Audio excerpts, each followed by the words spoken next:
Okay, Michael, can you tell me a little bit about your driving question? So my driving question is, can some athlete, or what are some key characteristics of athletes that allow them to be successful on the field and off the field for long periods of time?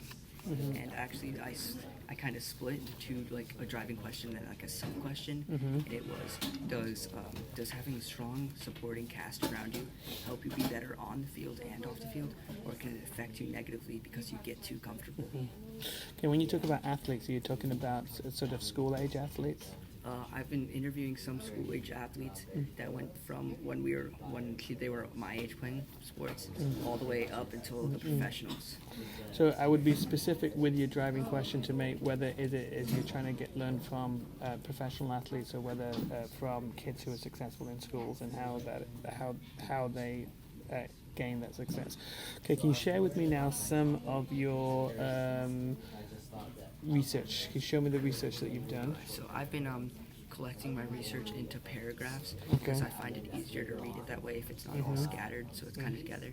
And so some research I have is I was researching Barry Sanders and how he was connected with God and how that helped him be humble off the field and on, and how Ty Cobb was a great athlete, but he was not all that great off the field, and how there's a lot of negativity going through his life. Okay, do you have any sources for this? For this, I have my sources right through here with Barry Sanders, Ty Cobb attitude. Okay. Can you tell me some other research you've done? I've done a lot of interviews. I interviewed my brother, who's a professional dancer in Boise, Idaho, and he talked to me how he was very honest with himself. Is this your brother? Yeah.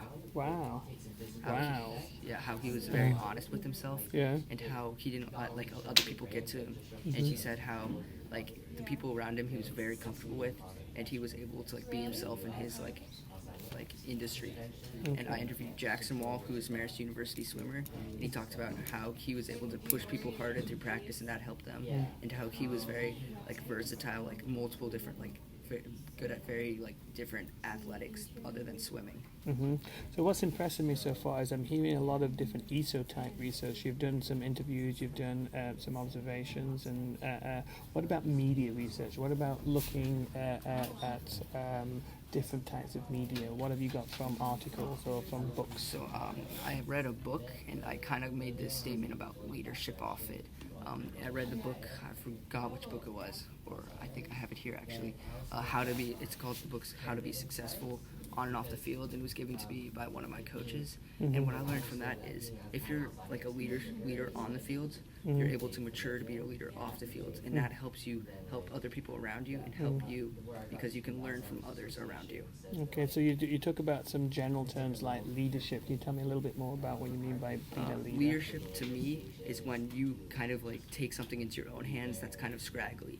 Like if nothing's going very good and you're able to make it like stronger and you're able to like make it a support, that's leadership to me. If you're able to be like sew through the string or needle through thread. So I'd like to hear some more specifics in terms of like domain specific language or preciseness or strategies to answer your question. So if I said, okay, you've done all of this, so what is the answer to your questions? If you bring in any precise terminology for that would be great. So what I've learned is about how you need to be your ability to adapt is important. If something's not going the way you want to be able to turn it so it is. You want to be able to make it so you want it to make it go the way you want. Also, we need to be fearlessness. You need to be confident in your work. Yeah. You need to be able to believe that you can do it. Keep going. Also, and for being able to face adversity was something that like hit me head on. A lot of people have said that, and how this relates to me is a lot of the time I get told I have a bad attitude on the field, which I believe I do also, which is something I can change. And my ability to adapt to what's happening on the field has really helped me change. Okay, so you've given me a lot of generalities. Is there any specifics, whether they be anecdotes or case studies? Anecdotes. So with my brother, he had this dance teacher named Rob.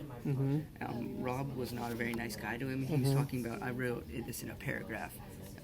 And so he was talking about how he thought Colton was never going to be good.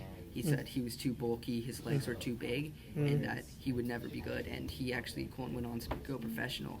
So this is the anecdote is he like one of the times he told me about, he fell face first after trying to go into on from a pirouette onto his knee.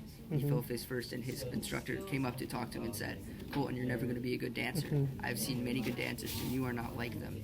You are too short, you are too bulky, and you're never going to make it." He retried the pirouette, and he danced his way into professionals. So what would you say is the golden nuggets, the eureka moments, the aha moments through this research? So my biggest aha moment so far, it was when I learned about leadership. So a lot of websites were talking about fearlessness, the ability to adapt, and I learned about leadership and how this characteristic is great. And I also, another aha moment was being able to be like comfortable with the people around you. That was a big aha moment, because both of my people that I've interviewed said it, but they really didn't like hit it head on. But I've noticed that it's played a big part in what they've said. Okay, and so what other lines of investigation? So you've done a lot about this idea of leadership and pursuing your driving question, but how has your driving question led to other forms of research? What other things have you investigated?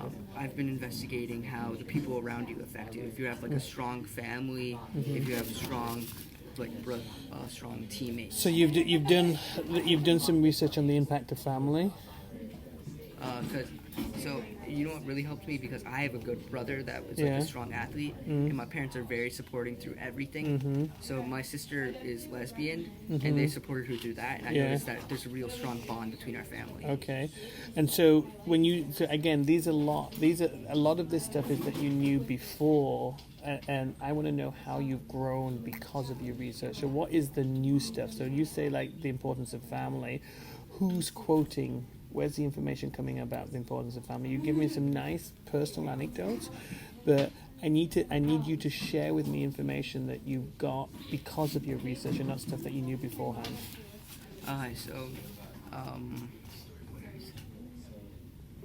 So Ty Cobb, his dad got shot in the head by his mom, and that kind of broke him down as like a person, not as a player. It kind of gave him motivation to be his best, but it broke him down as a player. And how this taught me is, if you kind of lose something that you like need, if you like lose your main source of like happiness, it kind of like sends your like mind down a gutter that's not good. It's kind of like a slippery slope. Okay, what other forms of research? Or what other lines of investigation? I've been looking at how champions do extra work. Okay. Like it's saying that. So what champions have you studied? The All Blacks, which are a rugby team from New Zealand that have won a lot. Can you show me that research? I don't have it on here. I think we might have it on here. Yep, through here. Okay, tell me what you've learned about the All Blacks. So the All Blacks, one of their greatest players, his favorite quote is, "Champions do extra work." Okay. And this means that champions are willing to take the extra step off the field and on the field. Teachers talk about this a lot, that like the best students are willing to go the full mile, but it's really the champions are willing to go the full mile plus more. They're willing to do everything they can to get their best. And it's kind of like a mindset. Okay. If you constantly have champions do extra work going through your head, you might actually you will work harder to be your best. Okay. Can you tell me where you see this going? What do you think your action's going to be? So I want to present not only to my teammates on my team about this type of stuff, but to like younger kids, so they can learn it earlier, because I didn't learn it. Okay. That's kind of affecting me, so this is where it comes into my passion. So tell me more about that idea. Is like what I want to do and what I'm going to do is a big leap between the two. So what are you going to do? I'm going to make a presentation about this stuff and present it to a group of 4th graders and my teammates. Okay. So have you contacted any possible teachers? I have not, but I'm going to contact my little brother's teacher. Okay, that's it. That's good. Can you tell me some of the skills you've been developing? So some of the skills I've been developing is being able to do a research not only through email, but also through like person to person. I've also been being able to make a what is this called? I just blanked out. Storyboard. Okay. Can you show me a bit of your storyboard? So I had it all set up over there, but it doesn't have to be perfect. Just show me some of your anecdotes and mentors. So anecdotes, not anecdotes. Okay. So here's a mentor for me, Jackson Walk. He was talking about being close as a family, like a team, and how I put that under mentors because it kind of works with me as a mentor. Okay. I also have context, and so one of my context cards was I chose this because it relates to my life as an athlete and how I'm surrounded by great athletes through my family and friends. Okay.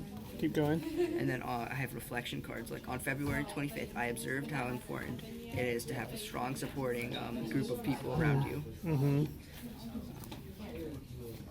Another mentor card is I had Barry Sanders, great athlete, motivated by God or like a higher power. It allows him to be more modest on the field and off the field. And be, Okay. All right. Can you show me a scene that you've written so far? this one about Colton. So on a cold night late in Okay. December. Okay. I've seen it. Okay. Right. Show me your bibliography or where you've collected it. This is my source. Okay, you got a running bibliography. Okay, so my only comment here is a lot of what you've done in terms of your research is it's case study / anecdote / mentor, and you've done what most people don't do, where you collected stories about lots of different people, but you don't have the theories. You don't have almost like the dry, boring facts about stuff, or the theories of leadership, or the theories. And sometimes you need the stories are the ones that persuade people, but the facts are the ones that sell people. And so you need to sell me on your research. At the moment, your research is sort of, it's not multi-layered. It's like when I kept asking you again and again about what you've done, it went to anecdote, to story, to mentor, to great leader, and all of that is good. But where's the statistics? Where's the data? Where's I need you to show me the money type thing.